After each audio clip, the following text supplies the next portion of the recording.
જય સ્વામિનારાયણ. આજે આપણે સામાજિક વિજ્ઞાનના પ્રકરણ 1 ભારતના વારસા વિશે અભ્યાસ કરશું. આપણે આગળના પીરિયડમાં જોયું હતું તો કે ભાઈ ભારતનું નામ કેવી રીતના વળ્યું હતું, ભારતમાં કેવી કેવી પ્રજાઓ આવી હતી, ભારતનું સ્થાન અને વિસ્તાર, સંસ્કૃતિનો અર્થ, સાંસ્કૃતિક વારસાના પ્રકારો. એમાં આપણે 2 પ્રકારો જોયા હતા, સાંસ્કૃતિક વારસો અને પ્રાકૃતિક વારસો. એ સિવાય આપણે જોયું હતું પ્રાકૃતિક વારસો એની સમજ પણ આપી હતી. હવે આપણે આગળ જોઈએ તો કે ભૂમિ દ્રશ્યો. ભૂમિ દ્રશ્યો એટલે શું? તો કે પૃથ્વી ઉપર જે અલગ અલગ પર્વતો, નદીઓ, તળાવો, વનસ્પતિઓનું જે સર્જન થાય છે એને આપણે ભૂમિ દ્રશ્યો કહીએ છીએ. આ ભૂમિ આકારો દ્વારા જ અનેક પ્રકારના ભૂમિ દ્રશ્યોનું સર્જન થાય છે. આ ભૂમિ દ્રશ્યોનું આપણે એક ઉદાહરણ જોઈએ તો એમાં આપણે હિમાલય ભારતનું એક ખૂબ જ મહત્વનું ભૂમિ દ્રશ્ય પણ ગણવામાં આવે છે અને આપણા ભારતીય લોકોના સાંસ્કૃતિક વિકાસ અને સમૃદ્ધિમાં હિમાલયનું ખૂબ જ મહત્વ રહેલું છે. ભારતને પ્રાચીન સમયથી હિમાલયે રક્ષણ પૂરું પાડ્યું છે. બીજા નંબરમાં ભરપૂર પાણીથી નદીઓ પણ આવી છે. બીજા નંબરમાં ખનિજ સંપત્તિઓ વગેરે આપણને હિમાલયમાંથી મળી રહેલ છે. હિમાલયમાં અનેક પ્રકારની વનસ્પતિઓ, ખનિજો, બરફથી છવાયેલા શિખરો, પશુ પક્ષીઓ આપણને જોવા મળે છે. આપણા પ્રાચીન ગ્રંથોની અંદર પણ હિમાલયનું ખૂબ જ મહત્વ દર્શાવવામાં આવ્યું છે અને એનો ઉલ્લેખ કરવામાં આવ્યો છે. રામાયણની અંદર પણ આપણે હિમાલયમાંથી આપણને વિવિધ પ્રકારની સંજીવનીઓનો ઉલ્લેખ જોવા મળે છે. તેનાથી જે આ 12 માસ ભરપૂર નદીઓ રહે છે તેનાથી આપણે ત્યાં સંસ્કૃતિનો વિકાસ પણ થયેલો જોવા મળે છે. આ સિવાય જોઈએ તો કે તરાઈના જંગલો વિશે આપણે પહેલા પણ આગળ પણ ભણી ગયા છીએ. તરાઈનું એક બીજું પણ મહત્વ છે કે જ્યારે ઈસવીસન 1191 અને 92માં પૃથ્વીરાજ ચૌહાણ અને મોહમ્મદ ઘોરી વચ્ચે યુદ્ધ થયું હતું અને ત્યારથી ભારતના ઇતિહાસમાં એક મોટું પરિવર્તન આવ્યું હતું. આ એ તરાઈના જંગલો છે કે જ્યાં વિશાળ વૃક્ષો આવેલા છે, વનસ્પતિઓ પણ ત્યાં જોવા મળે છે.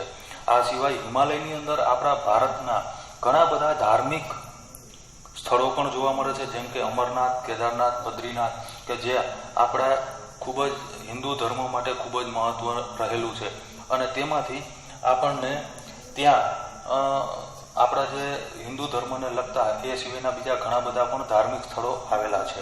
એ સિવાય આપણે જોઈએ તો કે પ્રાકૃતિક સ્થળો, તો કે નંદાદેવી જેવું એક વિશાળ અને ખૂબ જ ઊંચું એવું પર્વત શિખર આવેલું છે જે કુદરતી નયનરમ્ય છે.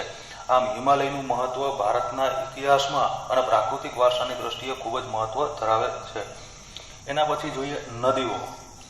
કોઈ પણ સંસ્કૃતિનો વિકાસ હોય એ નદી વિના શક્ય નથી બનતો. આજે તો આપણે આધુનિક યુગમાં આવી ગયા છીએ, પણ જ્યારે પ્રાચીન સમયની અંદર જ્યારે વિજ્ઞાન અને ટેકનોલોજીનો વિકાસ નહોતો થયો તે સમયગાળા દરમિયાન જોઈએ તો કે ત્યારે માનવીને પોતાના જીવનની આગળ લઈ આવવા માટે અને સમૃદ્ધિ લઈ આવવા માટે આ નદીઓએ ખૂબ મહત્વની ભૂમિકા ભજવી હતી.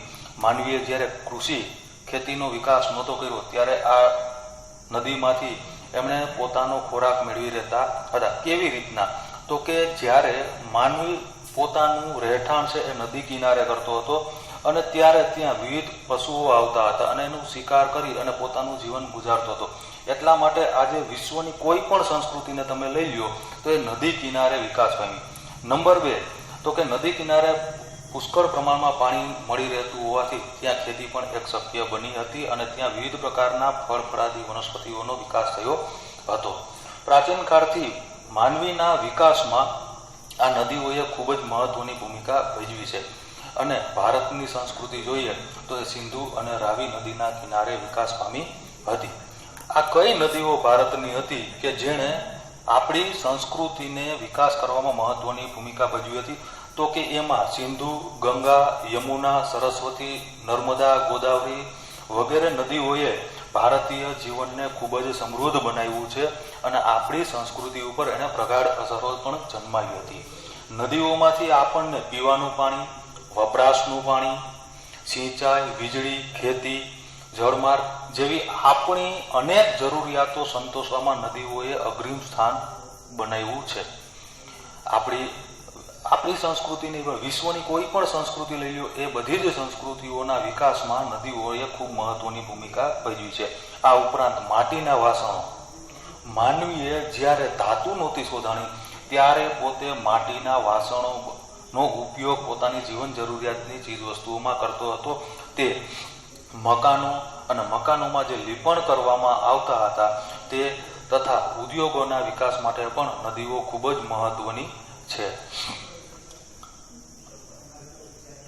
આમ નદીઓએ ભારતીય પ્રજાજીવનને ખૂબ જ સમૃદ્ધ બનાવ્યું છે. આપણી સંસ્કૃતિમાં પ્રાચીન કાળથી નદી કિનારાના ઉષા અને સંધ્યા સમયે વિવિધ ભૂમિ દ્રશ્યો દ્વારા ભરપૂર સૌંદર્ય અને કલા કૌશલ્યોનો વિકાસ પણ આ સંસ્કૃતિના વારસામાંથી આપણને મળ્યો છે. એ કેવી રીતના?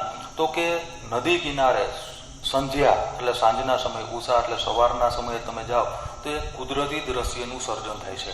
આપણે જોયું, આપણે જ્યારે નાના હતા ત્યારથી આપણને જ્યારે ચિત્ર દોરવામાં કહેવામાં આવતું હતું તો આપણે જે પ્રાકૃતિક ચિત્ર દોરતા હતા તે પ્રાકૃતિક ચિત્રોની અંદર પણ આવા ભૂમિ દ્રશ્યો દોરતા હતા. એ ચિત્રો હું તમને અહીં દોરી સમજાવું છું.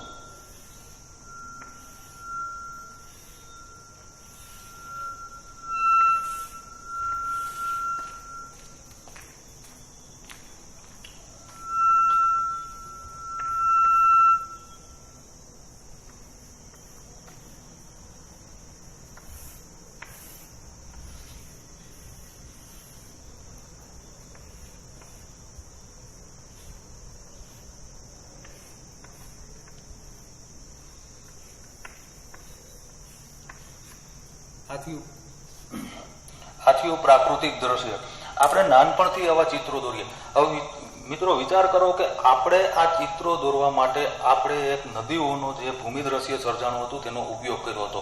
આવા આપણા મનની અંદર જે વિચારો છે એ આપણે આવા ઉષા અને સંધ્યા સમયે જઈએ તો ત્યારે આપણા મનની અંદર ઉદ્ભવે છે. આમાં આપણા માનવીના બુદ્ધિ, કૌશલ્ય, કલા વગેરેનો વિકાસ જોવા મળે છે. તેથી આપણે નદીઓને લોકમાતાનું બિરુદ આપ્યું છે.